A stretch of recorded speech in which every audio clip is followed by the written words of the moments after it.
Cool. Right, well, thank you for coming. I wasn't actually expecting anyone, to be honest, so this is nice. My name's Josh. I am Head of Teaching and Learning in CPD at Exeter House Special School, which is in Salisbury, Wiltshire. We're doing loads of really cool stuff at the moment, loads of stuff with Iris, and we'll talk about that a bit later. My Twitter handle is there. I would love it if you could give me a follow. I'm trying to get in that world. My mum followed me yesterday, so I could do with a bit more street cred if that's okay. Thank you. We're a school that caters for students from 4 to 19. They have a range of needs. They have severe learning difficulties. They have autism. They have profound learning difficulties. And we also have resource bases. We have a trust of 3 schools that are all on the same site, potentially expanding. Who knows what's going to happen? But we're doing some really cool stuff. And hopefully today I can give you guys some practical guidance that is applicable to leaders, it's applicable to classroom teachers, it's applicable to everybody. So let's get into it.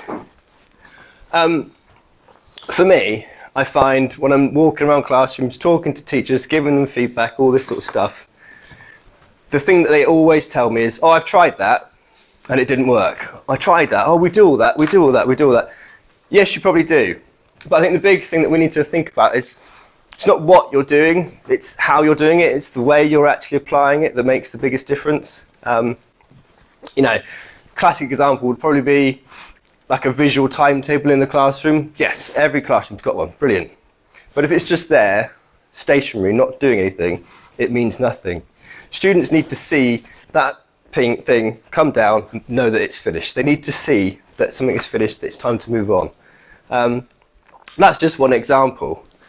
And I think we always look at like a classroom problem, teacher response, and then the pupil learning. This is how things work. You know, there is a problem. What that teacher does is going to have the impact on the pupil's learning.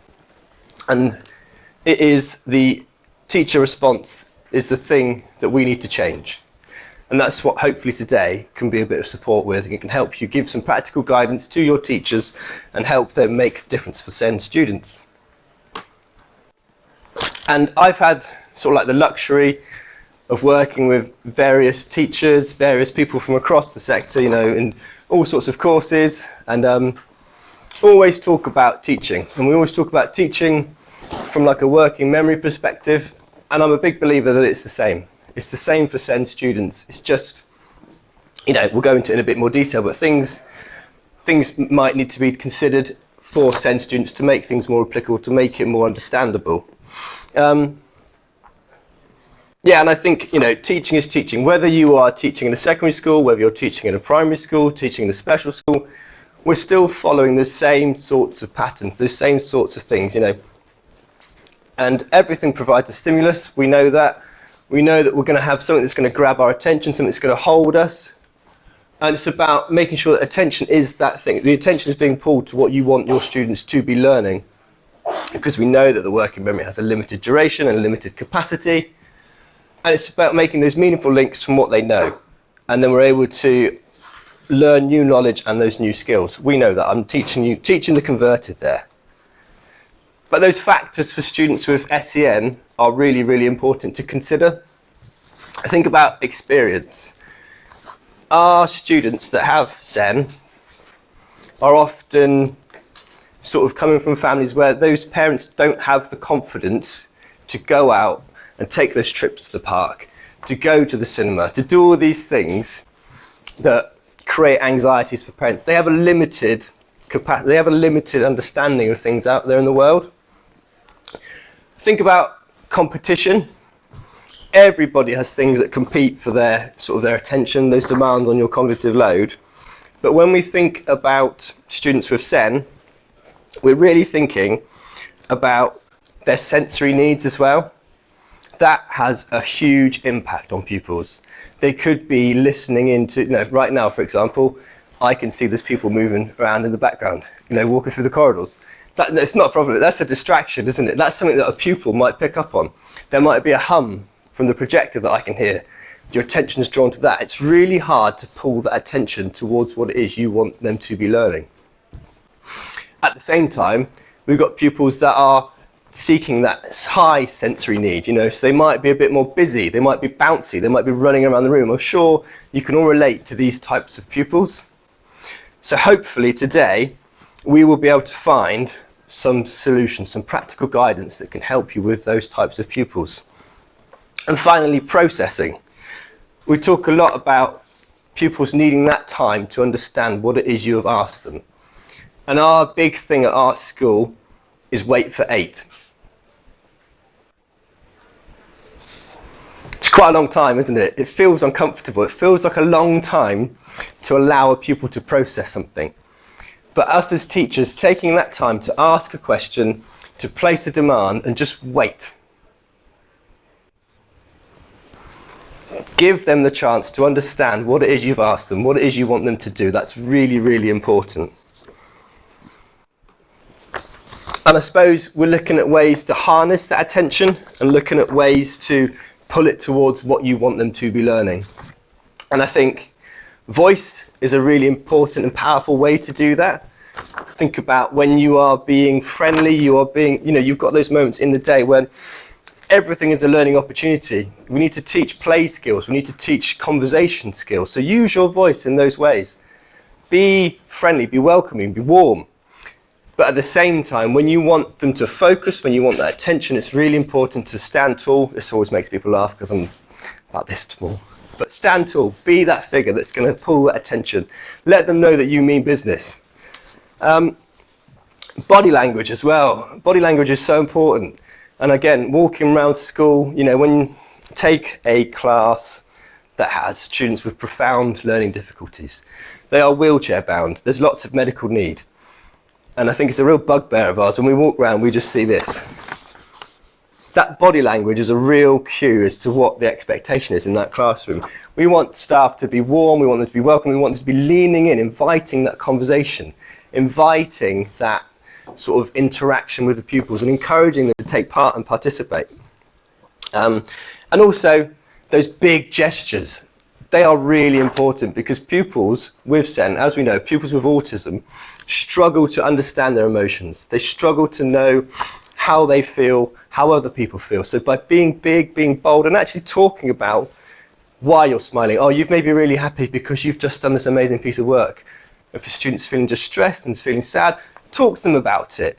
I know you're feeling sad because we can't go out to play because it's raining today, and it makes you feel angry. I would feel angry too. Those sorts of real, like reasoning conversations are really important. Also, the environment is a really powerful way of harnessing pupil attention. I'll give you an example. Like I said, we've got classes with resource bases. These are sort of like our more higher ability pupils, accessing mainstream, accessing classrooms in other parts of the school, which is really, really amazing. But what they found was that environment, that mainstream environment, is quite visually noisy. There's a lot going on, there's lots of beautiful displays, people spend hours and hours making it look amazing. But the pupils get so distracted by it, they can't focus on what it is they need to be focusing on because it's just so much going on.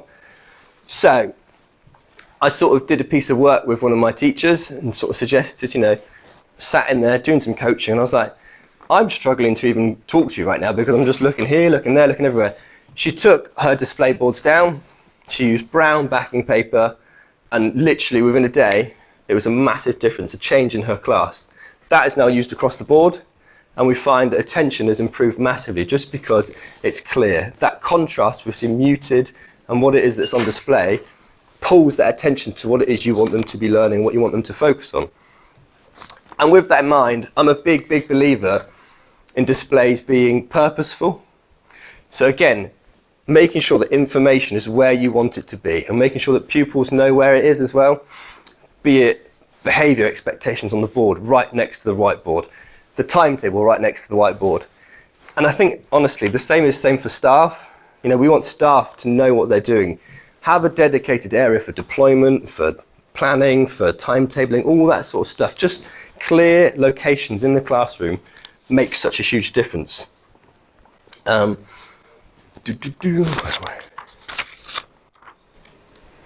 yeah, sorry, and intent. Intent is really important, like a big push here, big push at our school about what are you trying to achieve, what is the learning? Especially true with, I think, special needs pupils, because it's quite easy just to provide a load of experiences, and a bit like Sonia was saying, we're looking at ways to impact those pupils, make sure that learning is present throughout the day. And we've got, like Anna, you've been to school, we've got an amazing environment, absolutely brilliant. But we found over time that places weren't being utilised, and it was kind of, like dead space. So now in our corridors, we've got a whole range of sensory activities for pupils to do. We've got areas for sensory circuits. We've got every piece of our school is used for learning, be it signposting with communication boards, be it, I don't know, like Makaton available at all times. Like these are the key signs if you're going out to play. Try these signs. If you're learning, these are the signs. Just everything that we do is focused on learning, and there's clear intent behind what we do. And we look at building knowledge as well, building it in small parts. We know that works. We always talk about that. Small chunks, small chunks, small chunks. Just curious, does anybody here know about the Attention Autism Programme? Just one. Okay. So it's amazing, isn't it? It's absolutely fantastic. The Attention Autism Programme is designed by Gina Davis. Go and research her. She's on Facebook. She's got a really good Facebook page. Basically, and even before that, there's the Curiosity Programme as well. Are you familiar with that one? The Curiosity Programme comes first. That's even more brilliant. It's basically built in 4 parts, 4 stages to a session. But you start at stage 1 and you build up to that stage 4. Stage 1 is all about that focusing attention. They call it the bucket. And I'm not going to, I was going to show you a video, but it involves me singing and nobody needs that. But the bucket, that is the thing that pulls that attention. You get something really, really exciting in that bucket. I might even, no, I'm not going to do it, I'm not going to do it. You put that thing in the bucket. Talk about body language. Everybody's in, everybody's, wow, what is that in that bucket? And out comes this shiny light or whatever it might be. And you'll be amazed how students just flock to it. It's like a magnet, it's like a moth to a flame. 3 things in that bucket just to draw them in. From then, you can build on that attention. You're then looking at another activity in stage 2, something that you can start to teach, something that you can start to deliver. And again, that big, wow, what is it? That's amazing. All those sorts of big gestures. And then we get on to stage 3, which is turn taking. You're then looking at people sharing attention and using different things as part of a group. And finally, stage 4, which is where the focus shifts and pupils re-engage. They go away, they do something independently, then they come back and show everybody what they've done. It's a really, really powerful toolkit for lessons, a 4-stage lesson. And I've seen this used in early years up to our sort of post-16 students. And when I'm seeing it in post-16, it's really, really bloody boring because it's so ingrained in them. They can do a session on rocks or whatever it might be, but they're so used to that 4-part lesson that they just sit there and they follow it. And really nicely detailed, you get a whiteboard, you do stage 1, you do stage 2, you do stage 3, stage 4, and you cross it off as you go, which is really important for students. They know then, that's finished, I've only got 2 more stages to go, thank God it might be. That might be what's going on in their heads, we don't know. I would really recommend you go and search Gina Davis on Facebook. So, some practical guidance. I think we always try and design resources that avoid splitting attention. And we always look at that key information being where we want it. And again, like I talked about, at the front of the class, we want behaviour chart, we want behaviour things, we want timetables, we want schedules. And then for staff, we want those medium-term plans, we want those timetables, we want everything to be in a place where people know. Because if people are running around a classroom going, well, I don't know what I'm doing next, I don't know, who's on lunch now? You're wasting learning time and it's so valuable. So just having key areas for those things makes a huge difference. I know before I was converted to this sort of approach, I would be very, when I was an ECT or whatever, be very lackadaisical. I'd be like, oh, do you want to go for lunch? Oh, I don't mind, I'm not hungry. Oh, I went first yesterday. For 10 minutes, that conversation happens. That person then goes for lunch. They come back. You have that conversation again for 10 minutes. It just eats away at time in the day. So just be clear and be really, really good with your resourcing. We're looking at prolonging attention as well. And I think here, the idea that sometimes the challenge is too much, but think about different ways to challenge them. So last week, you focused on this session for 5 minutes. That's amazing. Today, do it for 7 minutes. Challenging them for like the duration rather than the actual task itself. And I think again, like signaling key points, using your voice, using symbols and Makaton. And I think sometimes we're guilty of focusing in on like the pleases and the thank yous. We actually want our pupils to be able to functionally communicate. We want them to be able to ask for more. We want them to be able to ask for help first before they start the pleases and the thank yous. Yes, that does come, but ideally we want them to be able to say what they want and what they need before they can start to focus in on those niceties. Again, we break tasks down, focusing on that one key idea at a time, doing things in small chunks, and phrasing questions really simply. I think this is a really interesting one. We sort of, it sounds really, really awful. It does sound awful. A bit like when you're sort of talking to a dog, and you sort of say, you know, Josh, sit! That, saying their name first, pulls the attention to you. They then know that you are talking to them. It's almost like reverse cold calling, I'd suggest. Because if you talk to everybody, they need to know you're talking to them. They need to know that they need to listen, basically. That would be my suggestion there. And the idea of making tasks and questions easy initially, because then you'll create success. And with success comes motivation to do more. So start easy initially, and then build on that, and build on that. And the idea of providing worked examples, I think, is really important as well. And that removal of support gradually. We look at sort of like, there's an EFTA scaffolding framework that we're just implementing now, whereby we're looking at correcting, to modelling, to cluing, to prompting, and that self-scaffolding. Doing a big piece of work on that at the moment with our sort of post-16 learners, looking to get them to be self-scaffolding learners, which is the ultimate goal. And then finally, looking at that sort of change of conditions and that transfer of knowledge. Can they do that piece of work with another person?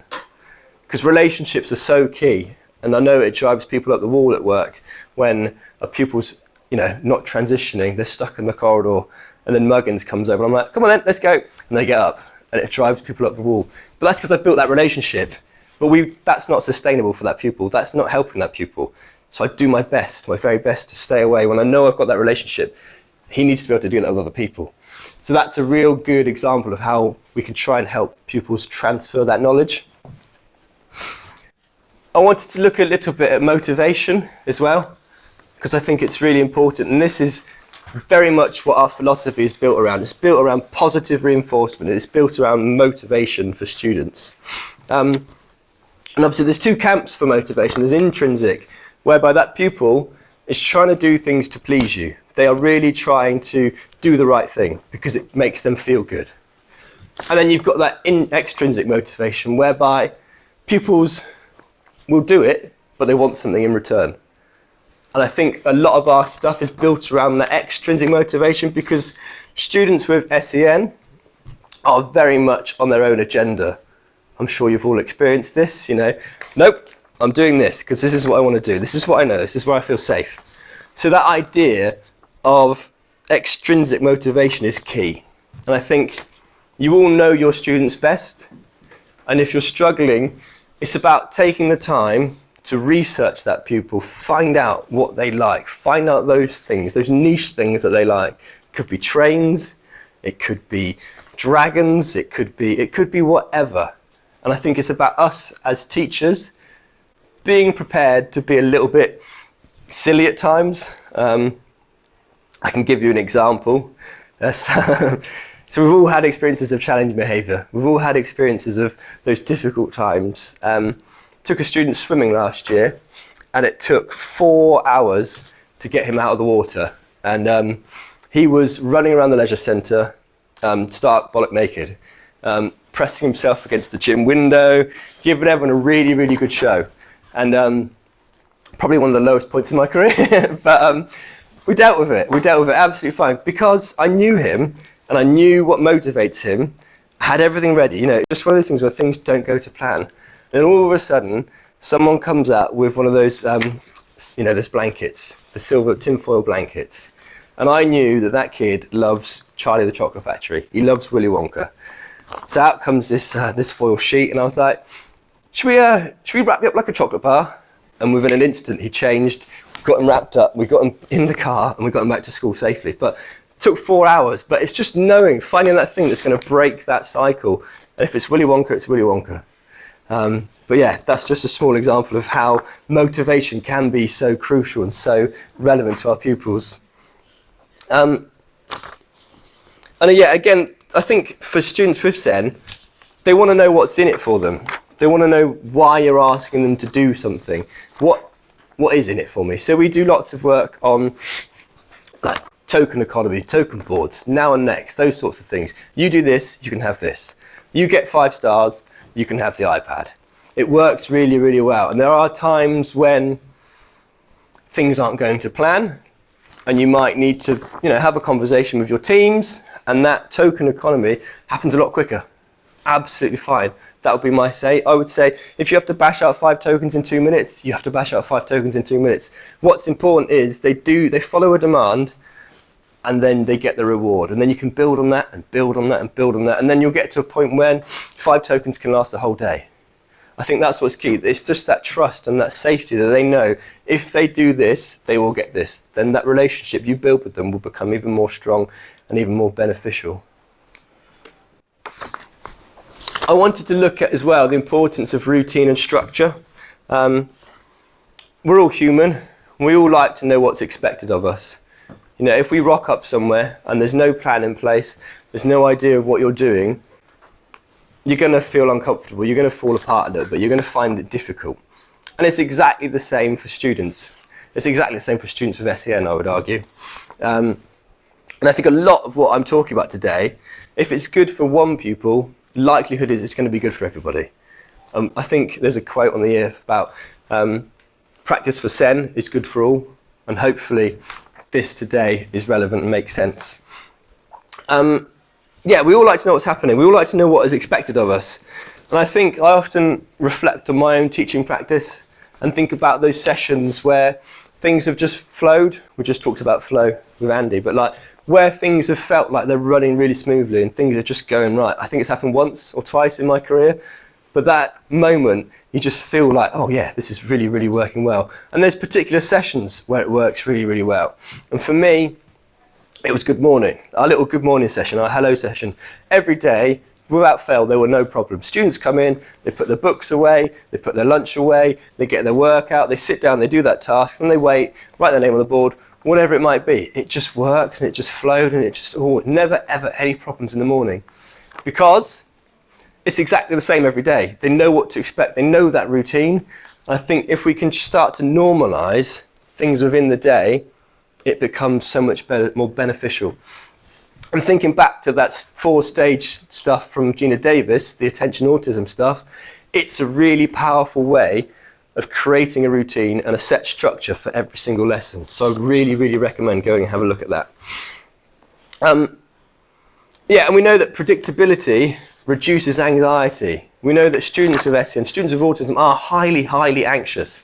And if we can just provide that stability, be that safe place for them, they know what to expect. They know what they need to do. They know where everything is. You're reducing that anxiety and you are supporting them to become more independent learners, which is what is really, really important.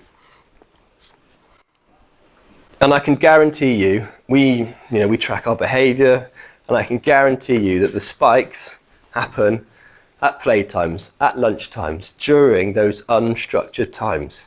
So it's about, like I say, maximising every part of the day and making it a learning opportunity. So lunchtime becomes a structured play. It's not just free choice. Free choice leads to arguments, leads to problems, leads to all sorts of meltdowns. Structured play, where staff are heavily involved, they're teaching pupils to turn take, they're playing games, they're communicating really effectively, you'll see a much better, much more cohesive classroom, and it's beautiful. So, visuals. Visuals are so, so important.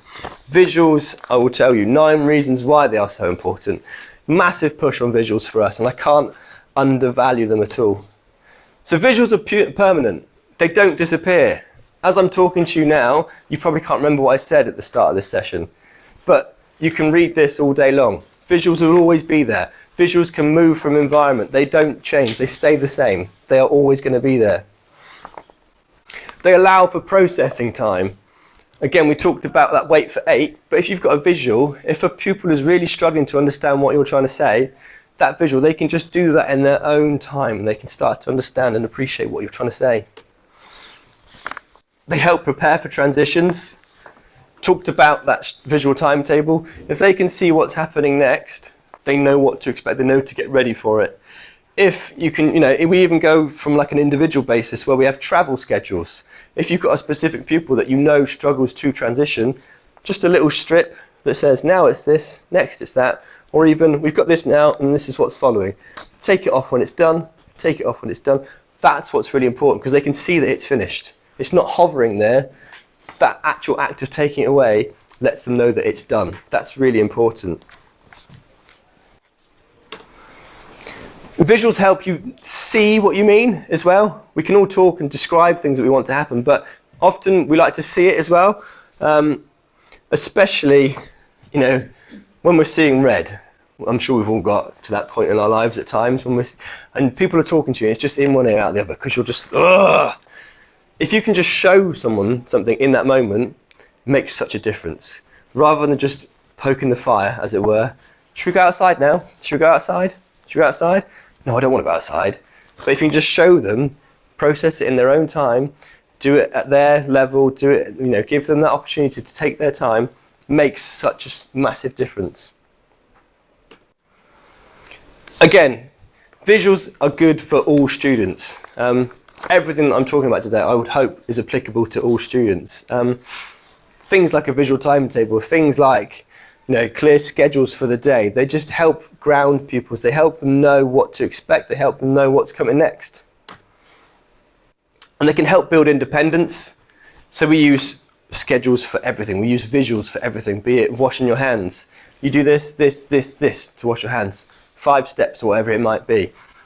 And people often look at that as being, I don't know, we take our older students, for example.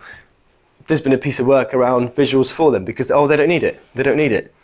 Yeah, but actually, you're having to tell that pupil to go to the sink. You're having to tell that pupil to turn the tap on, to use the soap, to wash their hands. If you had a visual there, you wouldn't need to do that. You are promoting their independence by giving them a clear structure and a clear system to follow. Yeah, visuals are transferable between people and environments. Like I say, it's not going to change. That visual stays the same. The person might change, but the message is still the same. The visual still says outside play. That's not changed at all. The person might change, but the thing itself hasn't. This is my favourite one. Visuals have no attitude, okay? So you're trying to transition a pupil, or you're trying to get them to focus back in on the work, and you're sat there going, come on, it's time for cooking. It's time for cooking. It's time for cooking. It's time for cooking. You can feel yourself build and build and build. A visual does not do that. A visual will just stay neutral the whole time. Really, really, I don't know, I see it all the time. You see staff around the school and you can just feel that tension. You can feel it building. A visual is not going to do that. It will just stay the same and it has no attitude. And as we've sort of said, all these things help reduce anxiety, which I think is one of the biggest barriers to our SEN learners and their ability to focus in on what it is to be learned. It's just that anxiety, and all these things are hopefully going to help support. So again, some practical guidance. We're looking at supporting pupils to communicate. We use, communication boards. We use communication devices. I don't know how familiar people are with the likes of Grid Player. No, Grid Player is a really, really effective tool for promoting communication. There is a free app. You can get it on Apple. Just helps pupils communicate really effectively. And from there, you can move on to SuperCore. And SuperCore would be more grammatical. You're looking at sentence building and all that sort of stuff. But Grid Player is a real effective tool for prompting communication. We use communication boards all the time. I haven't brought any examples because they're all on the group, so I'm going to show you them in a minute. But just helping pupils to functionally communicate. So I want biscuit. I need toilet.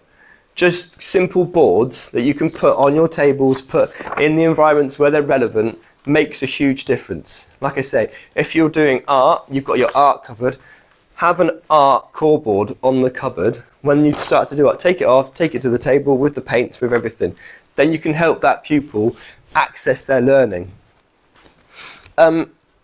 Yeah, regulate anxiety by being predictable. I think it's so important to be that safe place. Be that thing that they know that they can trust. Because the world is changing. The world is always evolving. There's lots of things that happen that can cause upset, that can cause distress. If we can be as predictable as possible, if we can communicate change early, it helps pupils function and it helps regulate them. And again, like talking to parents and things like that, when they start to talk about, I don't know, for example, a pupil's got respite that evening, and then people will come into school and the parent will just say, I haven't told them they've got respite tonight. You're like, thanks for that one. So now they've got to go on a different bus with a group of people they're not familiar with. They've brought in a bigger bag to school for some reason. They don't understand why. And parents just sort of seem to, they want to dance around that subject. They don't want to address it. We've done a lot of work with parents now, and we are really effective at that homeschool communication. If we know what's happening in a pupil's world, then we are able to support them through school as well. And that's what that whole cohesive approach from school, from home, from whatever teams it might be that are involved with that pupil, if we can all work together and be as predictable as possible, that pupil's going to have a much safer, much more enjoyable time. Again, I've just touched on that. Help them cope with change. Help them understand that things aren't always going to work according to plan, but when they do, we will let you know in advance. And it is exactly the same for staff.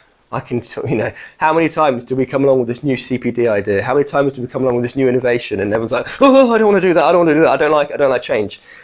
I can guarantee you now at our school, what are we, term 5? They're getting the jitters about September, probably from Christmas onwards, because things move, staff move around. We've got, I think, about 100 staff and 22 classes. Things have to change because pupils move.